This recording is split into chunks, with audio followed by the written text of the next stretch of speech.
Terminator 2 is arguably one of the greatest films of all time, and I think is a film that surpasses the original Terminator movie. But when it comes to Terminator and video games, for some reason, companies can't really figure this out.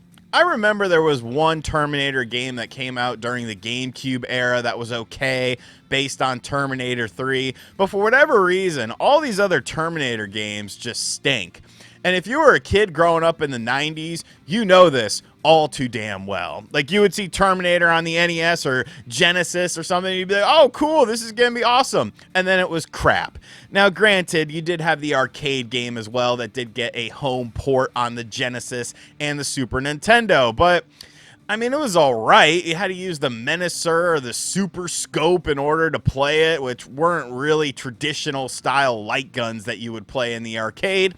And then, of course, eventually Arcade 1-Up released the Terminator 2 arcade machine, but that was wildly overpriced. So if you wanted a classic Terminator game, you were just screwed. You were shit out of luck pretty much. But then Terminator 2 No Fate was announced, and I saw this game and I was like, boy, oh boy, does this look like it's right up my alley. And then, well, then it started getting delayed, and it got delayed again, it got delayed again, and now I'm sitting here thinking like, okay, there's something wrong with this game. It's not going to meet expectations with it. Well, Terminator 2 No Fate has finally released. I ended up picking up the game on the Nintendo Switch 2. It's just a Switch 1 game on the Switch 2, but Switch 2 sounds better in the title. And let me tell you, this game is awesome. Yes. Yeah, you don't see me smile on this channel. Nothing in life makes me happy. I am a miserable old curmudgeon. But Terminator 2 No Fate absolutely blew me away. The second you start up the game and you get the intro screen, you're like, oh boy, I know what I'm getting into with this, and it's good stuff. But then you play the game, and it throws you curveballs, and you're like, wow, I wasn't expecting this. So I'm going to talk about Terminator 2 No Fate on this video, and hopefully you're going to listen to me and maybe buy a copy of it. I really don't care if you do. I've already got my copy. So even if the game's a commercial failure, like, it shouldn't be, because it's one of the best games I played in 2025. Like, that's okay. I have my copy. I am happy. So obviously, Terminator 2 No Fate does follow the plot line of the Terminator 2 film, and it does expand upon it a little bit, which I'll talk about as we go along in the video. But you start off the game as Sarah Connor, and you're fighting different people and shooting people, and you start to think, okay, well, I kind of understand what this game is.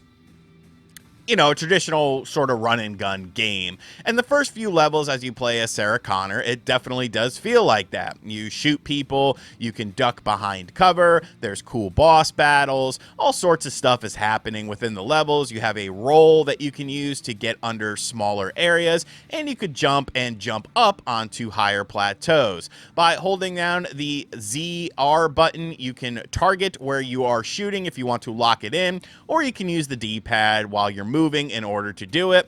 All very traditional stuff. You could shoot in every direction, and I'm like, okay, you know, this is fun. I'm having a good time with this game.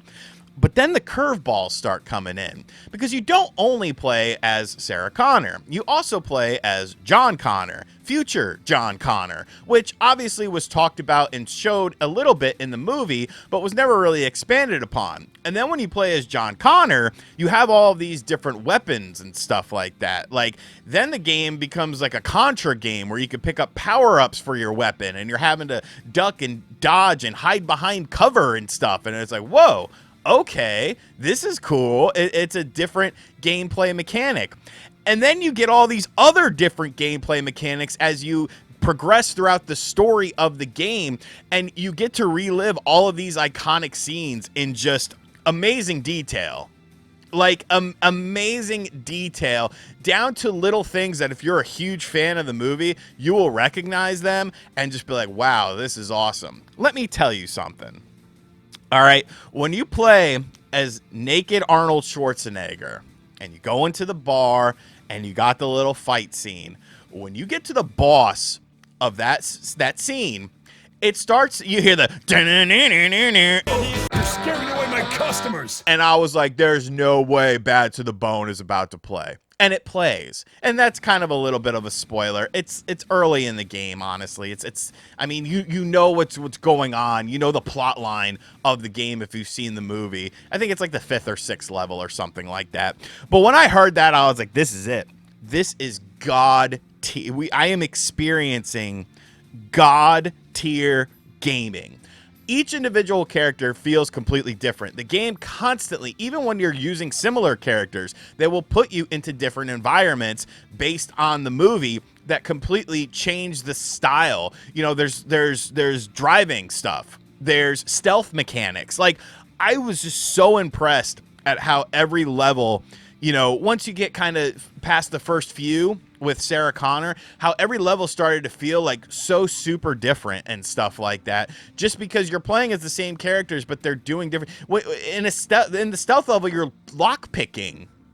Like, it's just a timed button press, you know. It's nothing like, you know, Skyrim or some, or you know, Elder Scrolls Oblivion or something like that. But I just thought it was so cool, like how they managed to keep the game fresh, because a lot of games in this style that use the retro style, that have, you know, the throwback aesthetic and the throwback style gameplay, what ends up happening is, by, you know, towards the tail end of the game, you start to be like, okay, well, you know, I've done everything, I've seen everything, I know what I'm doing, so on and so forth, and the game kind of relies on you just enjoying the source material and, you know, throwing some boss battles at you and stuff. But this game constantly is changing and constantly evolving, and I think that is so awesome. Speaking of boss battles, the boss battles in this game are super, super fun. I don't think there was a single boss battle where I was like, oh, this kind of sucks, because they all are, you know, kind of based on like a retro aesthetic, where you have, you know, different weak points and patterns and stuff like that, and figuring out the patterns will then lead you to prominence. The game does offer multiple difficulty levels, so if you're kind of struggling, you can always change the difficulty. I played it on the normal difficulty and didn't really have too much trouble with the game. There are checkpoints within the level, at least on the normal difficulty, that do refill your health, and of course you do have continues in the game as well, at least on the normal difficulty. So that's kind of the story mode of the game. There's also an arcade mode where it's just all action, no story segments or anything like that.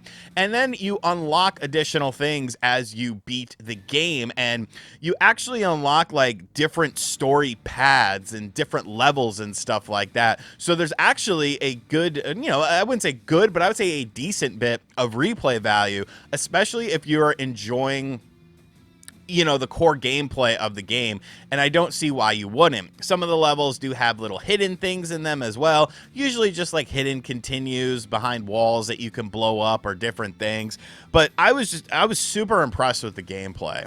And then there's the aesthetic of the game. Obviously, you've been seeing the graphics, and I mean, I love them. You know, I think it's a perfect... This is literally the game we should have gotten on the Sega Genesis and the Super Nintendo for Terminator 2. Like, this is what every 90s kid wanted, but we were not given it. But now we have it, and I think, you know, the sprite work is very well done. It's very detailed, even though, you know, it's not like super, you know, sharp, razor sharp pixels where you see like facial animations and stuff like that. But I feel like it does a great job of kind of capturing a time frame of when this game would come out. There's lots of stuff happening in the background. There's tons of enemies and tons of enemy variety. They are all, you know, very well animated in the game as well. There's little cutscenes between levels that's mostly just static images, but you know, sometimes there's a little bit of stuff going on within the static image. So I guess it's not really a static image, but you know what I'm saying. Like, it's not like a full-on, like, animated, like, cartoon or something like that. It'll be a stagnant image, and then something happens to the stagnant image. Music. Here we go with the music. Yeah. It used to be Terminator on the Sega CD was the king of Terminator music. That was done by Tommy Tallarico or Sammy Salazar or whatever the hell he's going by nowadays. Where's the Amico, Thomas the Tank? Yeah, he took the money and ran. That used to be the king of Terminator soundtracks. No more. I almost feel like the folks behind this game were like, all right, you know, Terminator on the Sega CD, pretty solid game, pretty fun, great soundtrack. We have to make a better soundtrack. And they did. It did. Terminator remixes, like not even the licensed stuff. Terminator remixes, heavy guitars, synths going on. Like it's so good. Like it gets you in the mood to play this game. It gets you in the mood to play Terminator 2 No Fate. I honestly, like, yeah, okay, I had a couple cheap deaths here and there. There's a couple times where, like, I felt the hitbox was a little bit off. You know, like when there's one level where you're dodging fire as Sarah Connor, and I was not near the fire, and it killed me, or it hit me, I should say, which led to me dying because I was low on health, and I was like, okay, that was not near me. So, you know, maybe some of the hitboxes are a little funky with some of the environmental stuff, and you can nitpick things here and there, but you know, this game is just fun. It's fun. I play this game, and I am happy. I play this game, and I have joy. I have the joy down in my heart. Where? Down in my heart. Where? Down in my heart. This game's awesome, dude. Go buy it. Go buy two. I bought it digitally. I might buy it physically. I'm mad that I didn't get the collector's edition now. I thought there was going to be problems with it, man. I didn't realize you were cooking greatness here. I did not realize. I thought maybe you were going to burn the steak, but no. It is a beautiful medium steak, juicy, flavorful, full of surprises, great amount of content, all things considered the price point of the game. It's a $30 game. If you buy it like this weekend or for like the first week, that's like $26.74 is a little discount. At least on the Switch eShop there was. This game's awesome.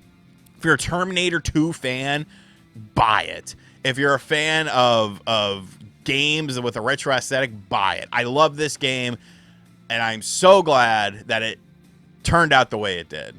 Because there was definitely a chance it could be a little bit disastrous, but this is not.